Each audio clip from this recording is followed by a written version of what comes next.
General Werede, new Tigray president, is violating the 8-point document it signed with the federal government. This is what is being reported and what is being said by federal government officials of Ethiopia. Welcome to my views and news viewers. Thanks for watching the channel. Good to be with you. Always good to be with you. You people are the life of the My Views and News. The channel is nothing without you. Your comments, your questions, your feedback matter a lot. So do give your feedback. Whether you like the videos or dislike them, do write in comment section. If there are corrections needed, point it out. If you think there is need for improvement too, you can reach me through my Gmail, sajid67200. I don't think there is any Gmail, any email which I received and I did not answer it. I always reply. So feel free to contact me anytime. Now, viewers, two news stories. Firstly, is General Werede, new Tigray president, violating the 8-point agreement, 8-point document it signed when he signed when he was appointed the Tigray president. Uh, when Werede was appointed as the president of Tigray, he had to sign a document. Document had 8 points. So where they committed that he'll implement the document. It was a sort of commitment by Werede. TPLF was not part of that signing ceremony. TPLF was not part of the appointment ceremony of Werede, which was held in Addis Ababa.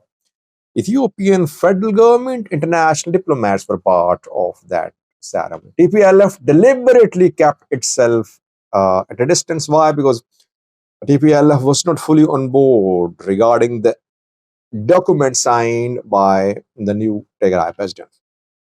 It did not want to commit to the document, but at the same time, it wanted Werede to be the new president. That is why TPLF agreed to Werede signing the agreement without showing its support publicly and without attending the ceremony in Addis Ababa.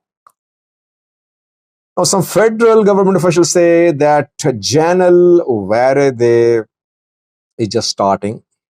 Almost a week ago, he took office, but already he's starting to violate the agreement which he signed with the federal government. We cannot call it an agreement. It was basically a document.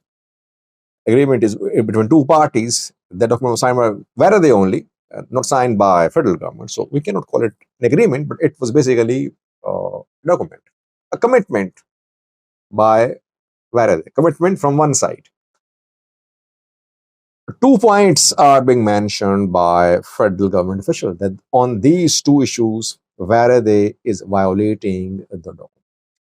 Firstly, TPLF Ethiopia relations.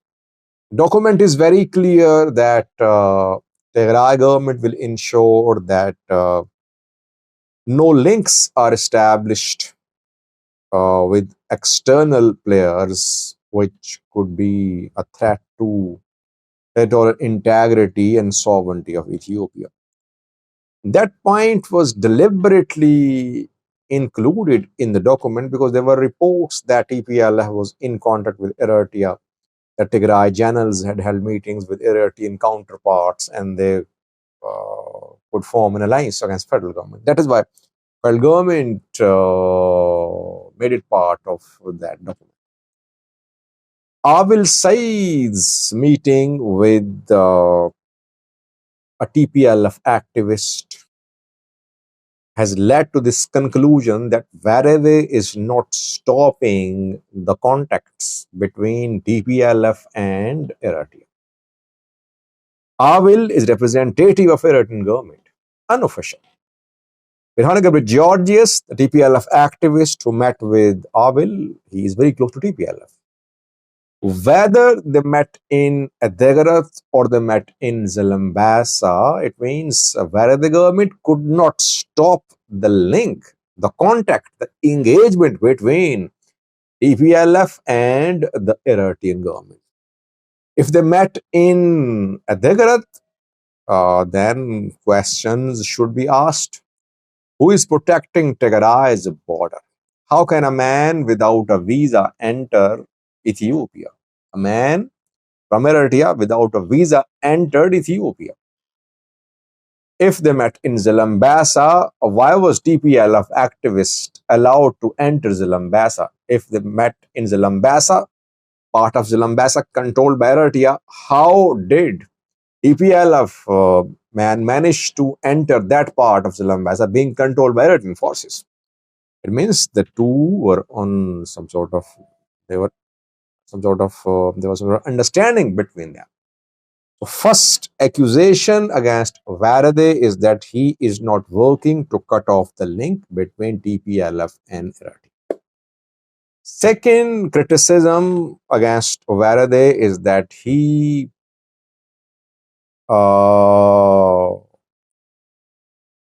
promised to run the Tigray government in an inclusive and participatory manner. But the cabinet members chosen by him are mainly from the TPLF Debretsian group. TPLF Getachew group yesterday issued a statement rejecting the cabinet of Tadesse, where they're saying that the cabinet is non-inclusive. So Werede's cabinet dominated by TPLF Debretsion, it means that he won't be able to run the affairs of the government in an inclusive and participatory manner. Opposition parties 2 days ago issued a statement announcing their boycott of National Dialogue Commission's activities, where they agreed or he committed that Tigray will join national dialogue, but opposition parties rejecting the commitment signed by Werede. Why? Because Werede did not talk to these parties first. He should have contacted all the stakeholders in Tigray before committing to national dialogue. He did not. That is, opposition parties are rejecting Werede's commitment. So Werede is already violating the document. It is being said by federal government officials. Let's see. I think if situation does not improve, we could see continuation of tension between TPLF and federal government and Tigray interim government. Secondly, viewers, the U.S. Secretary of State, new U.S. Secretary of State is expected to visit Ethiopia. State Department is making preparations for this high-level visit. Marco Rubio is the name of the U.S. Secretary of State, new U.S. Secretary of State under Trump government. Reportedly, U.S. State Department is making preparation for the visit of Marco Rubio, and he might visit two countries. Other countries too in Africa, but two countries are being considered for this visit by Marco Rubio. Firstly, Ethiopia. Secondly, Kenya. Kenya is a key Ethiopian ally in the region. Not Ethiopian, US ally in the region.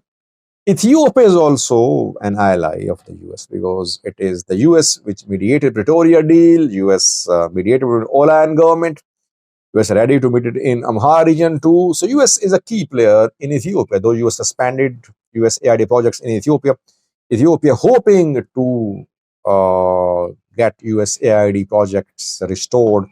Ethiopia hoping to get its status under AGOA back for duty-free access to the US markets. Ethiopia is definitely a key partner for the US in the region. That is why Ethiopia is the seat of African Union too. Will Marco Rubio visit Eritrea as well? If he visits Ethiopia only, will he talk about sea access? What will he say about conflict in Amhara, conflict in Tigray, conflict in Oromia? Marco Rubio in the past met with Skandar Naga. He praised Skandar Naga's struggle when Marco Rubio was a congressman, I think. Skandar now saying that he, in principle, he agrees to the idea of talks. Fano groups as a whole don't want to talk to the government. if he visits Ethiopia, Marco Rubio, he will talk about the conflict in Amhara. Will he put pressure upon the government to talk to foreign fighters? Interesting. It will be interesting to see what Marco Rubio says if he visits Ethiopia. Thanks for watching.